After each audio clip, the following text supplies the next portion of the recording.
கர்த்தருக்கே மகிமை உண்டாக ஜீவ வார்த்தையில் வேரூன்றுவோம். கைகளை வலிமைப்படுத்துவார் என்ற தலைப்பில் மீகா 5ஆம் அதிகாரம் 9ஆம் வசனத்தின் முன்பகுதியை பார்ப்போம். உன்னுடைய கை உன் விரோதிகளின் மேல் உயரும். தேவனோடு வாழ்வதற்கும் இணைந்து பயணிப்பதற்கும் அர்ப்பணித்து உருவாக்கப்பட்டு உபயோகப்படுகின்ற ஒவ்வொருவருக்கும் தன்னுடைய விரோதிகளின் மேல் தங்கள் கை உயருவதற்கான வலிமையை தேவன் கொடுக்கின்றார் என்ற வாக்குறுதியை தான் இந்த வார்த்தை நமக்கு கொடுக்கின்றது. ஏனென்றால் தேவனே நம்முடைய கைகளை இறுக பிடித்திருக்கிறவராய் இருக்கிறார். அவருடைய கைப்பிடியின் இறுக்கம் நம்மேல் குறையாமல் இருக்கின்றது. தேவனுடைய கை என்பது அவருடைய மகா வல்லமையின் அடையாளமாக இருக்கிறது. இந்த பலத்த மகா வல்லமையுள்ள கரம் நம்மேல் இருப்பதினால் அது நமக்கும் வல்லமையையும் வலிமையையும் தருகின்றது.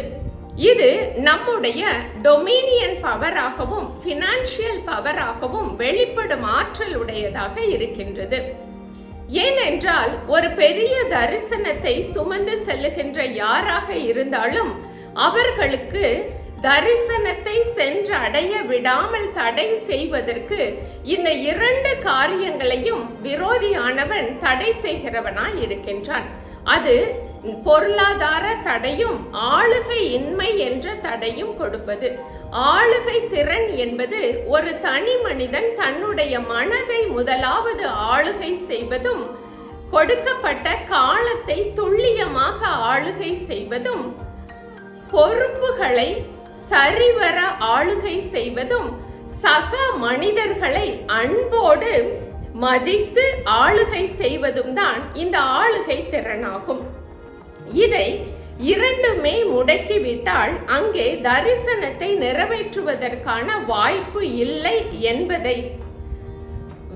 என்பதை குறிவைத்துதான் விரோதியானவன் செயல்படுகிறவனாய் இருக்கிறான்.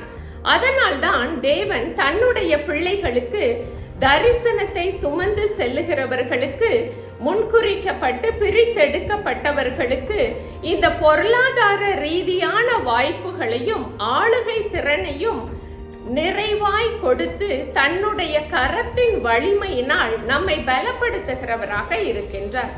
இவ்வாறு நாம் பலன் அடையும் பொழுது நம்மை தடை செய்ய முயற்சிக்கும் எந்த விரோதியாக இருந்தாலும் அவற்றை மேற்கொள்ள நமக்கு பலன் கொடுக்கப்படுகின்றது. இந்த விரோதி என்பவன் நமக்கு பிடிவாதமான தடைகளை கொடுப்பவன் ஆகும். அது இயற்கை ரீதியான தடைகளாக இருக்கலாம், மனிதர்களின் தடையாக இருக்கலாம், இல்ல மன ரீதியான தடைகளாகவும் இருக்கலாம். எந்த தடைகளாய் இருந்தாலும் நம் கையை பிடித்திருப்பவரோ பலத்த கரமும் ஓங்கிய புயமும் உடையவர்.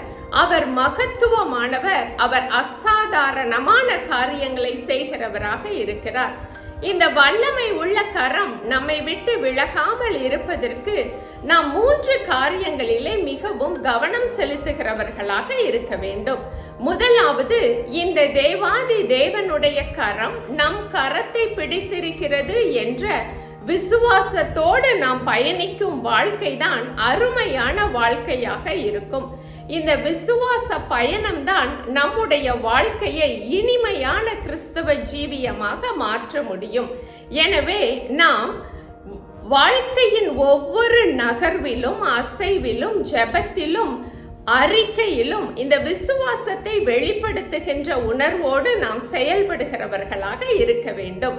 இரண்டாவதாக, இந்த தேவன் மேல் நாம் வைத்திருக்கும் அன்பின் ஆழம்தான் அவரோடு நம்மை இணைந்து பயணிக்க வைக்கின்றது. எனவேதான் எல்லா சூழ்நிலைகளையும் மேற்கொள்வதற்கும் அவற்றை தாண்டி வருவதற்கும் இந்த அன்பு தான் நமக்கு உதவி செய்யக்கூடியதாய் இருக்கிறது.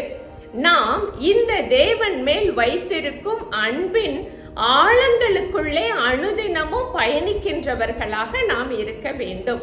தேவனை அறிகின்ற அறிவுதான் இந்த அன்பின் ஆழங்களுக்குள்ளாக நம்மை எடுத்து செல்லக்கூடியதாக இருக்கின்றது.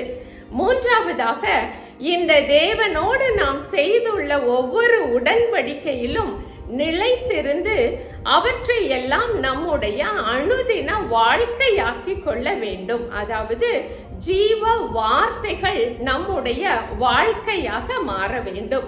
இவ்வாறு நாம் நம்முடைய விசுவாசத்திலும் அன்பிலும் அனுதின வாழ்க்கையிலும் தேவனோடு இணைந்து நெருக்கமான உறவு கொள்ளும் பொழுதும், அவரோடு கூட இணைந்தே நாம் பயணிக்கும் பொழுதும், இந்த தேவனுடைய வல்லமையும் வலிமையும் இயற்கை தளத்தை தாண்டி நம்முடைய வாழ்க்கையிலே செயல்படக்கூடியதாய் இருக்கிறது. அவ்வாறு அது செயல்படும் பொழுது நமக்கு விரோதியாய் எழும்புகின்ற எந்த தடையாய் இருந்தாலும், தடங்களாய் இருந்தாலும், செயல்களாய் இருந்தாலும் அவற்றின் மேலாக நம்முடைய கைகளை ஓங்கி நிற்க செய்ய வல்லமை உள்ள தேவனாக அவர் இருக்கின்றார். இந்த தேவன் நம்முடைய கைகளை வலிமை உள்ளதாக மாற்ற கர்த்தர் கிருபை செய்வாராக. ஆமென்.